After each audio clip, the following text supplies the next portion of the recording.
Assalamualaikum warahmatullahi wabarakatuh. Salam sejahtera bagi kita sekalian. Shalom. Selamat sore bagi kita semua. Pertama-tama yang saya hormati Pak Sekretaris OHOI yang mewakili pemerintah OHOI Ohojang dan seluruh perangkat OHOI Ohojang yang hadir, DPS Ohojang, saya juga mengundang DPS dan juga BPO, Bapak Ibu sekalian, tokoh masyarakat, tokoh adat, tokoh perempuan, tokoh pemuda, dan semua yang tidak dapat saya sebutkan satu persatu. Pada prinsipnya saya berterima kasih atas kehadiran ya, karena biasanya kegiatan-kegiatan seperti ini masyarakat itu banyak yang malas untuk hadir ya. Bukan saja di Ohojang, mungkin di mana-mana seperti itu.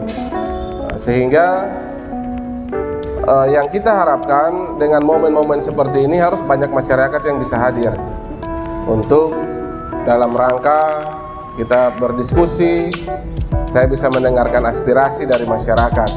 Oleh karena itu, ini adalah reses kedua di tahun 2022 ya. Reses pertama saya di OHOI lain.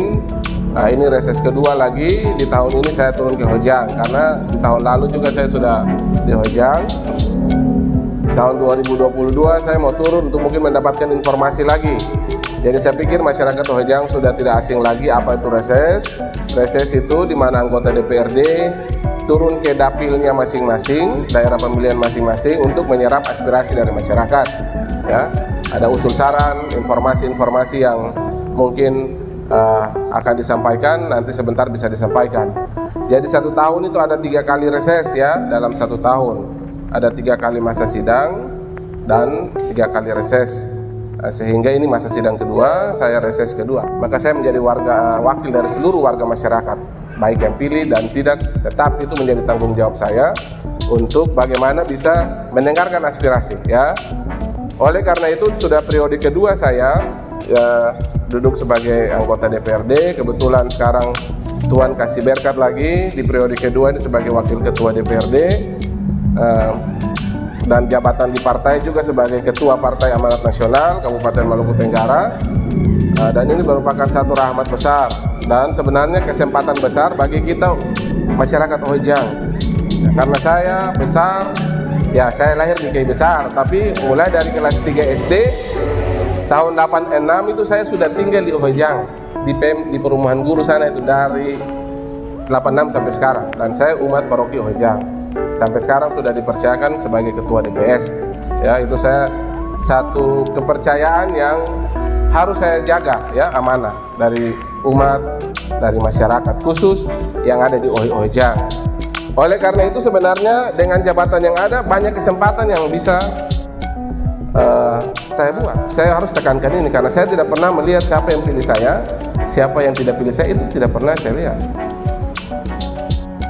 Karena itu sudah dibuktikan ya, bahwa saya memberikan aspirasi saya untuk bantuan itu saya tidak memandang bulu siapa saja.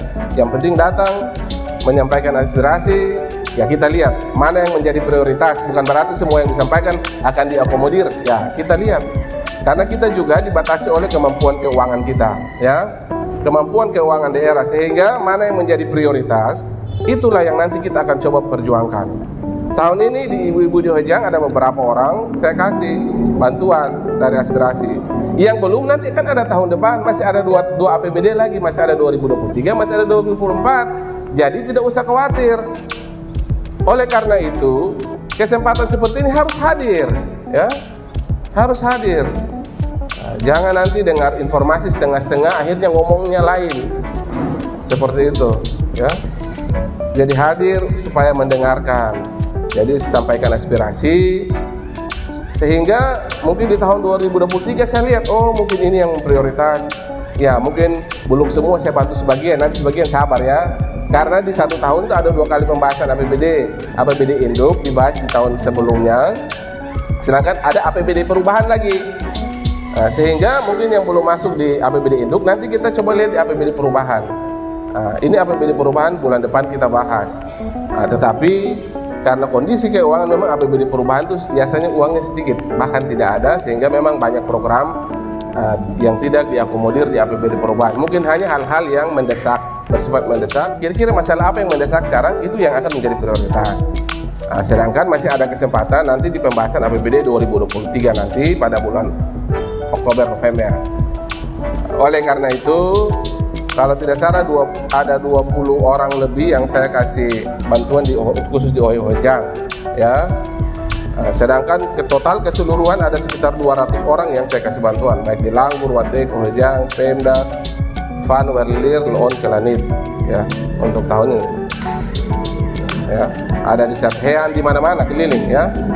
Saya juga harus melihat semua, bahkan sampai KKI besar pun saya kasih, yang bukan dapil saya. Ya, ada perhatian. Oleh karena itu, yang saya harapkan kesempatan-kesempatan seperti ini itu harus masyarakat datang supaya menyampaikan, menyampaikan supaya kita tahu.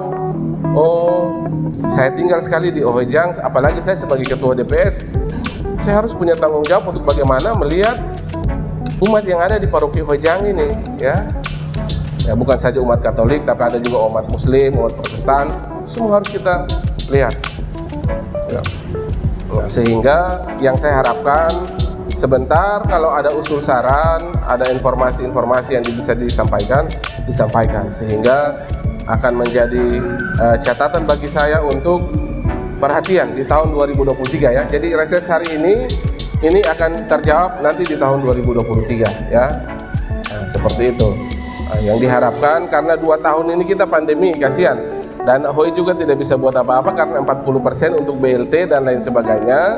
Mungkin untuk pembangunan yang lain akan agak terganggu karena itu dampak dari pandemi. Sehingga sekarang ini bagaimana kita harus bangkit dari ekonomi yang terpuruk. Sekarang itu ada beberapa negara yang sudah bangkrut, Sri Lanka, lihat orang sampai serbu istananya karena defisit utang luar negerinya besar, melebihi sehingga bangkrut negaranya. Kesempatan ke 3 orang dulu, siapa yang mau memberikan aspirasinya saya persilakan langsung saja.